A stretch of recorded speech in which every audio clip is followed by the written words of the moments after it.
For Week 5 of the 2016 season, this is the College Football Traveler.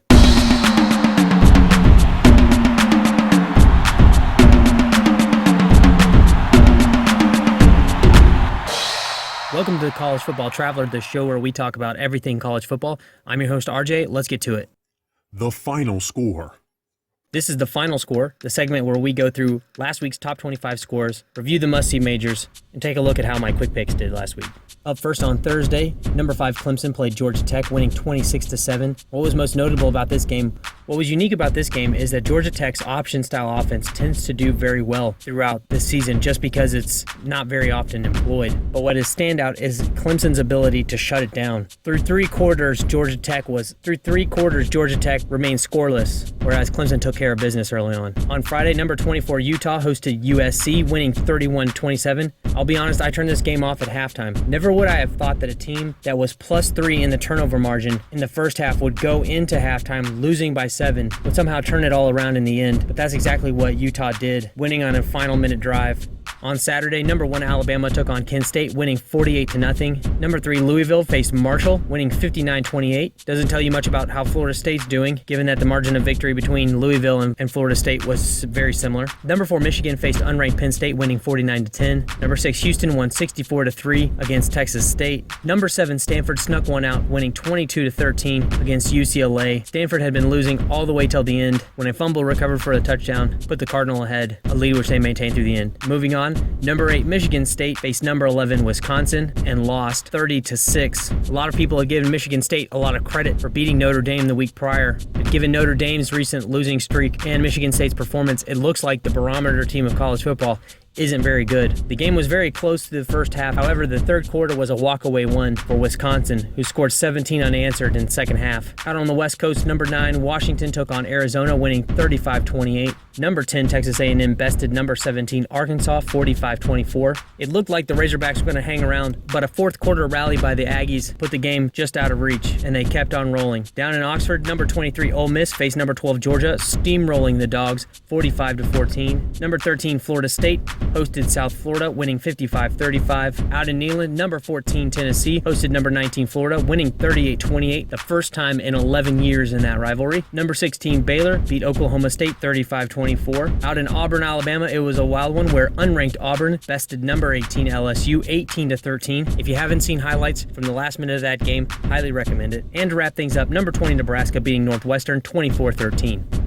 Going back through last week's must-see majors, up first, Clemson at Georgia Tech. I think what stands out the most in the win by Clemson is the manner in which their defense defended against the Yellow Jackets. 29 yards passing, 95 yards rushing for Georgia Tech over the whole game. It really was a complete performance against a very unique offensive scheme that most teams don't see nor plan for very well. Perhaps this was a little bit of future planning on the part of Brent Venables, looking ahead knowing that this was going to be one of those trap games where if you're not totally prepared, you get yourself in a situation where you might lose, which is not something that Clemson team that struggled with low margins of victory last year really want to get into. On the other side of the ball, Clemson was firing all cylinders. 304 yards passing, 138 yards on the ground. I would say an uncharacteristic interception for Deshaun Watson, but if you go back and look at stats from last year, he has one or two about every game. We'll see how that fares him this week. Next up on the must-see majors, Utah Utes versus USC Trojans. I'll be honest, this game baffled me. USC lost 3 fumbles in the first half alone, and yet went into halftime leading by 7. Normally you would say losing the turnover battle tends to mean you lose the game, which ended up being the case here, but if you would have replicated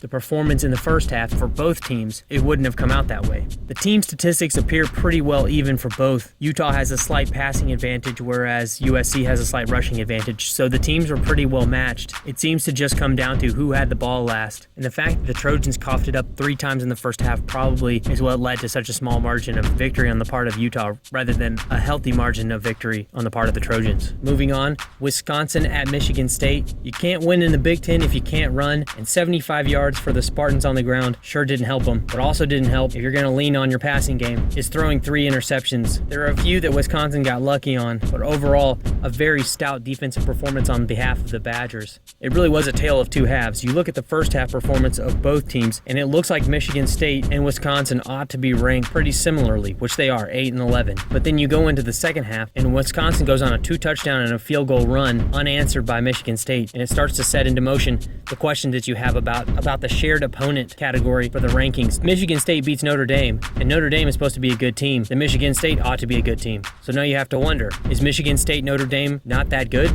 Or is Wisconsin just that much of a better team? We'll get to see in future matches. Tennessee, Florida, another tale of two halves. I know that there were some Vols fans who left the game at halftime probably thinking that this was going to be the 12th year in a row that they lost. But man, what an offensive and defensive performance put on by Tennessee in the second half. 35 points, only allowed 7. Florida got completely manhandled in the second half, and Tennessee moved at will. Second half, Tennessee definitely looked like the team that the preseason rankings tended to favor, but they've got a tough schedule ahead of them. They've still yet to play Texas A&M. They've still yet to play Alabama. And while the Aggies may not be as formidable as the Tide, neither team will allow these kind of mistakes to go unpunished. So it'll be interesting to see how Butch Jones handles the transition from what was, I'm sure, a very emotional game and a very emotional win. Speaking of future opponents, Texas A&M versus Arkansas. All the way up until the fourth quarter, this was a very even match, but perhaps Kevin Sumlin knew better than to risk overtime with Arkansas. And man, the Jets came on, especially for quarterback Trevor Knight. 225 yards through the air, 157 yards on the ground himself, being the leading rusher for Texas A&M with 2 touchdowns. Knight definitely looked like Sugar Bowl against Alabama Trevor, rather than Russell Athletic Bowl Trevor Knight against Clemson. We'll see how he can maintain into the future, or if, as I've predicted, Texas A&M takes on a Jekyll and Hyde mentality. Finally, moving on to my CFBT quick picks. How did I do last weekend? Well, last weekend was actually a great weekend for the picks. If you follow the Twitter, @CFBTraveler, all one word, I give my picks for the day on who I think will win with scores attached. Last week, not bad. Straight up, I was 15 of 16, thank you Michigan State, and 10 of 16 against the spread. This week in the polls. All right, this is This Week in the Polls, where we talk about all the developments in the AP Top 25 until the college football playoff rankings coming out. I said last week was going to be about setting up the ranking agencies to make sure that they had clear defined winners. This week seems to be about maintaining those decisions to see who wins it on the field, and that gets reflected in how the rankings moved this week, or rather, they didn't. 1 through 7, Alabama, Ohio State, Louisville, Michigan, Clemson, Houston, and Stanford all stayed still. The AP is clearly trying to set it up to let the on-the-field tectonic movements take care of the big shifts in the rankings. Looking at you, number 3, Louisville, number 5, Clemson. Not a lot of movement in the rankings because the big movement games have yet to be played. Outside the top 7, Wisconsin is up 3 spots to number 8. Texas A&M moves up 1 spot to number 9. Washington down 1 spot to 10. Tennessee up 3 spots to 3. Florida State comes in at number 12, up 1 spot from last week. Baylor up 3 spots. Miami up 1 spot to 14. Nebraska in at 15, up 5 spots. Ole Miss up 7 spots to 16 after what they did to Georgia. The big loser of the week, down 9 spots. Michigan State comes in at 17. Utah up 6 spots to 18. Number 19, San Diego State, who didn't actually play last week, up 3 spots. In at number 20, down 3 spots, is Arkansas, rejoining the rankings. Number 21, TCU. Texas, off a bye week, down 1 spot to 22. Florida down 4 spots to 23. Joining the rankings for the first time, Boise State comes in at 24. And finally, down 13 spots, is the University of Georgia at 25. On the gridiron. Top 25 rundown. All right, this is the top 25 rundown, where we go over all of the games involving the top 25 for the coming week. On Thursday at 7 p.m. Central, number 6 Houston faces Connecticut. At 8 p.m. on Friday, number 7 Stanford at number 10 Washington. This might just decide the Pac-12 North, especially given how Oregon's season's going. So it's definitely going to be one you want to watch to see how that conference gets decided. On Saturday at 11, number 20 Arkansas hosts Alcorn State. Number 13 Baylor is at Iowa State. Number 23 Florida heads to Vanderbilt. Number 22 Texas goes to Stillwater to face the Cowboys of Oklahoma State. Number 2 Ohio State hosts Rutgers. Number 14 Miami travels to Atlanta to face Georgia Tech. At 2:30, it's number 11 Tennessee headed between the hedges to face number 25 Georgia. Number 12 Florida State hosts North Carolina. Number 4 Michigan and number 8 Wisconsin square off in the Big House in Ann Arbor. Number 15 Nebraska hosts Illinois. At 4 o'clock, number 21 TCU hosts Oklahoma. At 6, Memphis travels down to. At 5, number 18 Utah travels to Berkeley to face Cal. At 6, Memphis heads to Oxford to play number 16 Ole Miss. The Wildcats of Kentucky head down to Tuscaloosa to face number 1 Alabama. At 7, it's number 3 Louisville at number 5 Clemson. Then at 7, number 19 San Diego State travels to Mobile to face South Alabama. Finally, out on the West Coast, number 24 Boise State hosts Utah State. Must-see majors. This is the Must See Majors, the segment where I talk about all of the games at the prime 11, 2:30, 7, and 9 o'clock slots that you gotta watch for the week and why. Starting things off on Thursday, just because it's Thursday, which is probably why they scheduled them. Houston at UConn. There's really no reason to watch this other than it's football on Thursday night. On Friday, Stanford at Washington. Like I said earlier, this is the Pac-12 North game right here. If they could have a semifinal to the conference championship, this would probably be that game. Moving on to Saturday, at 11 o'clock, it's Miami at Georgia Tech. The big key to this game is that Georgia Tech acts as a playoff comparison team between Miami and Clemson. So even though the two teams play later on in the year, the playoff committee could use this game in their totality of the circumstances as a common opponent to judge how the teams have progressed since that time. It definitely helps that both teams are playing the same opponent in back-to-back weeks. It's one I'm definitely going to be tuning into. At 2:30, it's Wisconsin at Michigan. First off, it's a divisional game, so I'll always be interested in keeping track of that. Second, it helps me verify just how overrated Notre Dame was at the beginning of the year. Everyone thought Michigan State was good because they beat Notre Dame. In fact, they took Texas to the wire. Well, with what Wisconsin did to Michigan State, now you have to put that all into context. All of the ties that the Big Ten makes to every other conference through Notre Dame will get validated one at a time through common opponents. If Wisconsin can beat Michigan State and Michigan can beat Wisconsin, then it would stand to reason from the playoff committee's perspective that any team that Michigan State beats, Michigan could beat also. And that's really the way that they look at it. So this is definitely an important game for that reason.